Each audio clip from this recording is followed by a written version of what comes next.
Dear friends, welcome to കോമാർട്ട് official. Calicut യൂണിവേഴ്സിറ്റിയുടെ BCom കോഴ്സിനെ ആസ്പദമാക്കിയുള്ള റാങ്ക് ഫയൽ പ്രോഗ്രാമിലേക്ക് എല്ലാവർക്കും സ്വാഗതം. ബികോം 6th സെമസ്റ്ററിലെ ഫണ്ടമെൻ്റൽസ് ഓഫ് ഇൻവെസ്റ്റ്മെൻറ്റ് എന്ന പേപ്പറിലെ 6ാമത്തെ മൊഡ്യൂളായ ഇൻവെസ്റ്റർ പ്രൊട്ടക്ഷനാണ് ഇന്നത്തെ ക്ലാസ്സിൽ നമ്മൾ ഡിസ്കസ് ചെയ്യാൻ പോകുന്നത്. ഇൻവെസ്റ്റർ പ്രൊട്ടക്ഷൻ മൊഡ്യൂളിൽ പ്രധാനമായും 6 ടോപ്പിക്കാണ് നമുക്ക് പഠിക്കാനുള്ളത്. 1 investor, 2 securities exchange board of India അഥവാ SEBI, 3 investor grievance, 4 insider trading, 5 investor activism and the last one is investor awareness. So ആദ്യമായി നമുക്ക് ഇൻവെസ്റ്റർ ആരാണെന്ന് നോക്കാം. Investor is a person who allocates capital with the expectation of a future financial return or to gain an advantage. ഭാവിയിൽ return കിട്ടണമെന്ന ഉദ്ദേശത്തോടെ അല്ലെങ്കിൽ സാമ്പത്തികമായി വല്ല നേട്ടവും ലഭിക്കണമെന്ന ഉദ്ദേശത്തോടെ ക്യാപിറ്റൽ ഓർ ഫണ്ട് ഇൻവെസ്റ്റ് ചെയ്ത ആളുകളെയാണ് ഇൻവെസ്റ്റർ എന്ന് വിളിക്കുന്നത്. Investors may be of different types such as individual investors, experienced investors or occasional investors. അടുത്തതായി നമുക്ക് securities exchange board of India അഥവാ സെബിയെക്കുറിച്ച് ഡിസ്കസ് ചെയ്യാം. SEBI is a regulatory body for the securities market in India.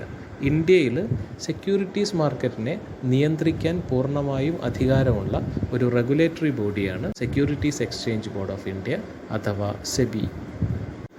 1988 രൂപീകരിച്ചുവെങ്കിലും 1992 മുതലാണ് സെബി ഒരു statutory body എന്ന പദവിയിലേക്ക് ഉയർത്തപ്പെട്ടത്.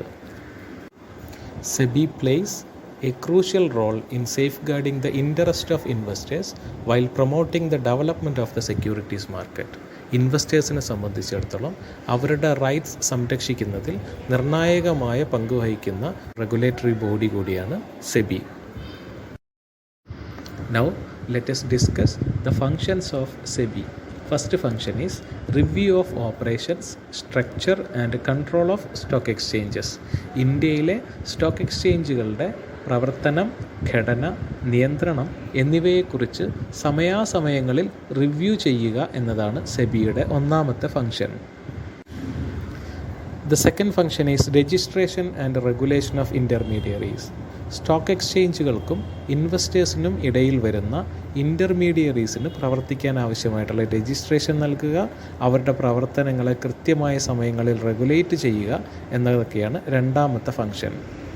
Function number 3 registration and regulation of mutual funds, venture capital funds and collective investment schemes. Mutual fund, venture capital fund തുടങ്ങിയ ഫണ്ടുകളുടെ രജിസ്ട്രേഷനും റെഗുലേഷനുമാണ് 3ാമത്തെ function. Function number 4 prohibition of fraudulent and unfair trade practices. Stock മാർക്കറ്റുമായി ബന്ധപ്പെട്ട fraud ആക്ടിവിറ്റീസുകളും unfair trade പ്രാക്ടീസുകളും നിരോധിക്കുക. Next function is prohibition of insider trading. ഒരു കമ്പനിയുമായി ബന്ധപ്പെട്ട ഗൗരവതരമായ എന്നാൽ പബ്ലിക്കിന് നിലവിൽ അവൈലബിൾ അല്ലാത്ത ഇൻഫർമേഷൻ്റെ അടിസ്ഥാനത്തിൽ സെക്യൂരിറ്റീസ് വാങ്ങുകയും വിൽക്കുകയും ചെയ്യുന്നതിനെയാണ് ഇൻസൈഡർ ട്രേഡിംഗ് എന്ന് പറയുന്നത്. ഇൻസൈഡർ ട്രേഡിംഗ് പ്രൊഹിബിറ്റ് ചെയ്യുക എന്നതാണ് സെബിയുടെ മറ്റൊരു function. Last function is investor education. ഇൻവെസ്റ്റേഴ്സിന് അവരുടെ റൈറ്റ്സിനെയും റെസ്പോൺസിബിലിറ്റിയെയും കുറിച്ച് കൃത്യമായ ധാരണകൾ നൽകുക എന്നതാണ് സെബിയുടെ അവസാനത്തെ ഫംഗ്ഷൻ. അടുത്തതായി നമുക്ക് സെബിയുടെ ഒബ്ജക്റ്റീവ്സ് എന്തൊക്കെയാണെന്ന് നോക്കാം. സെബിയുടെ ഒബ്ജക്റ്റീവ്സിനെ പ്രധാനമായും 4ആയി ലിസ്റ്റ് ചെയ്യാം. Number 1 to maintain a conducive environment. ഇന്ത്യയെ സംബന്ധിച്ചിടത്തോളം ഇൻവെസ്റ്റ്മെൻറ്റിന് അനുകൂലമായ ഒരു സാഹചര്യം നിലവിലുണ്ടെന്ന് ഉറപ്പുവരുത്തുകയാണ് സെബിയുടെ 1ാമത്തെ ലക്ഷ്യം. Second objective is to encourage education among investors. ഇൻവെസ്റ്റേഴ്സിന് അവരുടെ റൈറ്റ്സിനെയും റെസ്പോൺസിബിലിറ്റീസിനെയും കുറിച്ച് കൃത്യമായി എഡ്യൂക്കേറ്റ് ചെയ്യുക എന്നതാണ് സെബിയുടെ 2ാമത്തെ ലക്ഷ്യം. Third objective is to develop infrastructure. ഇൻവെസ്റ്റ്മെൻറ്റിന് അനുകൂലമായ അടിസ്ഥാന സൗകര്യങ്ങളുടെ വികസനം ഉറപ്പുവരുത്തുക എന്നത് സെബിയുടെ മറ്റൊരു ലക്ഷ്യമാണ്. Last objective is to ensure fair and proper functioning. Stock മാർക്കറ്റുകൾ ഉൾപ്പെടെയുള്ള ധനകാര്യ സ്ഥാപനങ്ങളുടെ ഫങ്ഷനിങ് നേരാംവണ്ണം നടക്കുന്നുണ്ടെന്ന് ഉറപ്പുവരുത്തുക എന്നതും സെബിയുടെ ലക്ഷ്യമാണ്. ഇൻവെസ്റ്റർ പ്രൊട്ടക്ഷനുമായി ബന്ധപ്പെട്ട് സുപ്രധാനമായ റോൾ വഹിക്കേണ്ടുന്ന ഒരു സ്ഥാപനമാണ് സെബി. സോ അടുത്തതായി നമുക്ക് സെബിയുടെ ഇൻവെസ്റ്റർ പ്രൊട്ടക്ഷനുമായി ബന്ധപ്പെട്ട സ്ട്രാറ്റജീസ് എന്തൊക്കെയാണെന്ന് പരിശോധിക്കാം. First strategy is building capacity of investors. വ്യത്യസ്തമായ ഇൻവെസ്റ്റർ എഡ്യൂക്കേഷൻ പ്രോഗ്രാമുകളിലൂടെയാണ് സെബി ഈ ഒരു സ്ട്രാറ്റജി നടപ്പിൽ വരുത്തുന്നത്.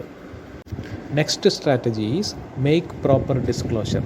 കമ്പനികളുടെ ഫൈനാൻഷ്യൽ ഇൻഫർമേഷനുമായി ബന്ധപ്പെട്ട ഡിസ്ക്ലോഷർ ശരിയാവണ്ണം നടക്കുന്നുണ്ടെന്ന് സെബി ഉറപ്പുവരുത്തുന്നു.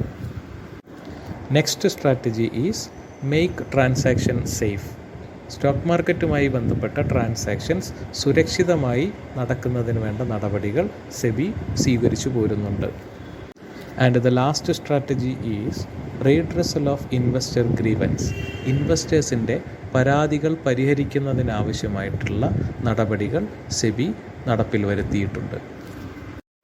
Next topic is investor grievance. ഇൻവെസ്റ്റേഴ്സിൻ്റെ പരാതികൾ പരിഹരിക്കുക എന്നത് സെബിയുടെ പ്രധാനപ്പെട്ട ഫംഗ്ഷനാണെന്ന് നമ്മൾ പറഞ്ഞുവല്ലോ. സോ ഇൻവെസ്റ്റേഴ്സിൻ്റെ പ്രധാനപ്പെട്ട ഗ്രീവൻസസ് എന്തൊക്കെയാണെന്നാണ് അടുത്തതായി നമ്മൾ നോക്കാൻ പോകുന്നത്. First one grievance against listed companies.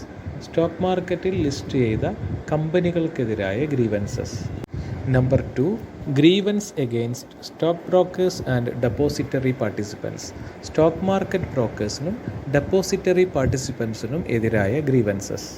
Next one is grievance against intermediaries.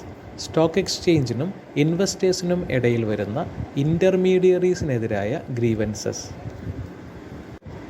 Number 4 grievance relating to fraud. സാമ്പത്തിക നേട്ടം ഉദ്ദേശിച്ചുകൊണ്ട് മനഃപൂർവ്വം നടത്തുന്ന മിസ്റ്റേക്കുകളെയാണ് ഫ്രോഡ് എന്ന് പറയുന്നത്. സോ ഫ്രോഡിനെതിരായ ഗ്രീവൻസ് ആണ് അടുത്തത്. Number 5 grievance relating to brokers. Stock market ബ്രോക്കേഴ്സുമായി ബന്ധപ്പെട്ട grievances. And last grievance is issue of no objection certificate.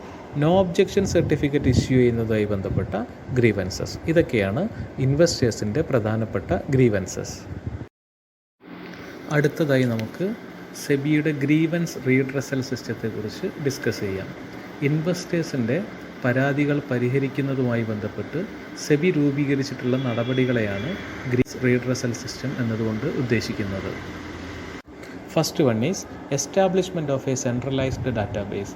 Stock എക്സ്ചേഞ്ചുകളുമായി ബന്ധപ്പെട്ട് കേന്ദ്രീകൃതമായ ഒരു ഡാറ്റാബേസ് എസ്റ്റാബ്ലിഷ് ചെയ്തു എന്നതാണ് ഒന്നാമത്തെ grievance redressal system.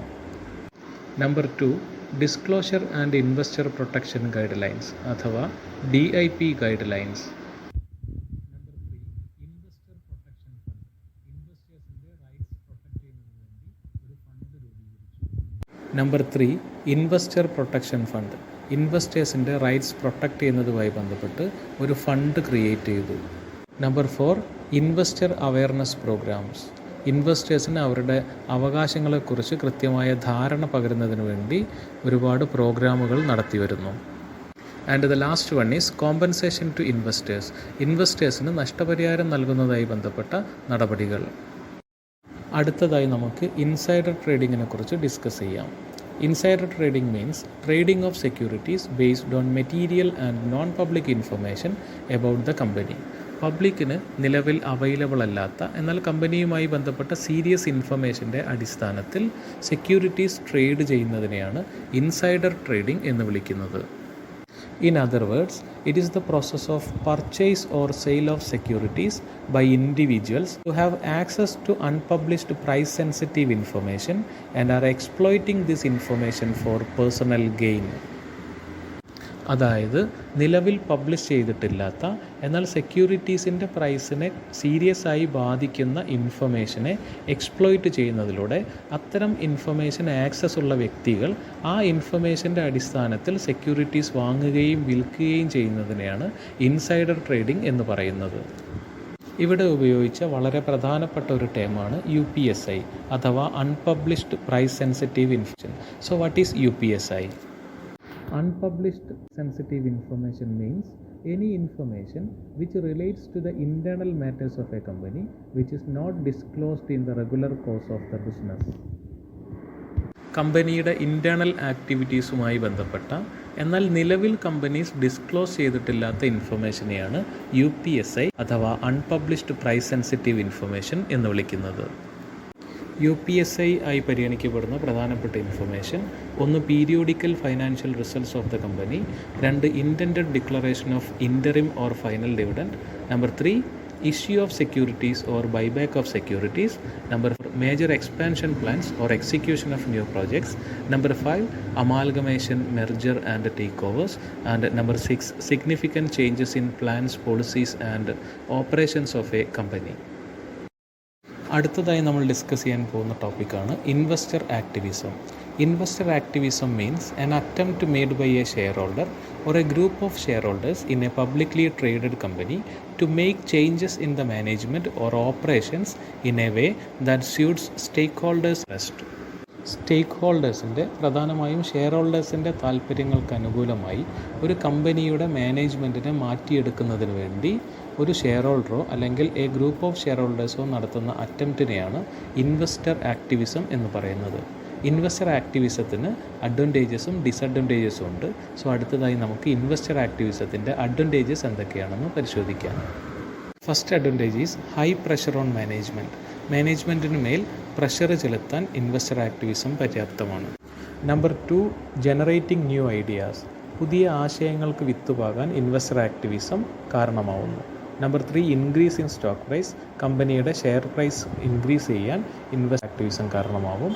And number 4, changes in management തലത്തിൽ അനുകൂലമായ മാറ്റങ്ങൾ ഉണ്ടാക്കാനും ഇൻവെസ്റ്റർ ആക്ടിവിസത്തിന് സാധിക്കും. ഇനി നമുക്ക് ഇൻവെസ്റ്റർ ആക്ടിവിസത്തിൻ്റെ ഡിസഡ്വാൻറ്റേജസ് പരിശോധിക്കാം. Number 1, reduction in share price. ചിലപ്പോഴെങ്കിലും കമ്പനിയുടെ ഷെയർ പ്രൈസ് ഡിക്രീസ് ചെയ്യാൻ ഇൻവെസ്റ്റർ ആക്ടിവിസം കാരണമാവും. Number 2, activism for personal interest. ചിലപ്പോഴെങ്കിലും ആക്ടിവിസം വ്യക്തി താല്പര്യങ്ങൾക്ക് വിധേയപ്പെടാം. Number 3, activist are not always right. ആക്ടിവിസവും ആക്ടിവിസ്റ്റുകളും എല്ലായ്പ്പോഴും ശരിയായിക്കൊള്ളുന്നില്ല. And number 4, activist are not consistent. Activism ഒരുപാട് കാലത്തേക്ക് കൺസിസ്റ്റൻ്റായ രീതിയിൽ മുന്നോട്ട് പോയിക്കൊള്ളണമെന്നും ഇല്ല. ഇതൊക്കെയാണ് ഇൻവെസ്റ്റർ ആക്ടിവിസത്തിൻ്റെ പ്രധാനപ്പെട്ട ഡിസഡ്വാൻറ്റേജസ്. അവസാനമായി നമുക്ക് ഇൻവെസ്റ്റർ അവയർനെസ് എന്ന ടോപ്പിക്കാണ് പഠിക്കാനുള്ളത്.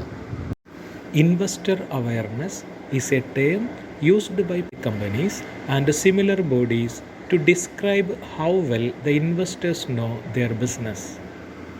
ഒരു പബ്ലിക് കമ്പനിയെക്കുറിച്ച് അതിൻ്റെ ഇൻവെസ്റ്റേഴ്സിന് എത്രത്തോളം ധാരണയുണ്ടെന്ന് വ്യക്തമാക്കുന്ന ഒരു കോൺസെപ്റ്റാണ് ഇൻവെസ്റ്റർ അവയർനെസ്. വളരെ സുപ്രധാനമായൊരു കോൺസെപ്റ്റാണ് ഇൻവെസ്റ്റർ അവയർനെസ്.